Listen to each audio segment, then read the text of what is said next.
Ako masasabi ko diyan, bakit pinapatagal pa yung paghi-hearing sa impeachment tungkol kay VP Sara?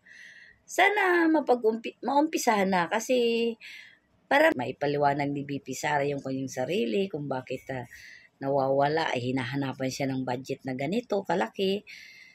So, para maipaliwanag din naman niya yung side niya sa mga tao. Oo, nang matapos ng usapin.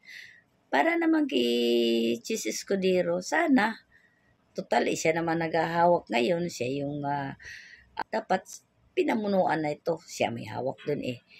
Bakit pa pinapatagal? Bakit dinidili? Anong sagabal? Ano nakakahadlang dito? Bakit hindi pa maumpisahan, di ba? Para matapos na. Siyempre, ang iba dyan, nagdududa. Nasaan nga ba? Ang iba naman, confidential nga daw. Kaya hindi dapat sabihin. Saan na ba yan? Ano ba? Saan ba ginastos yan? Sino bang gumastos dyan?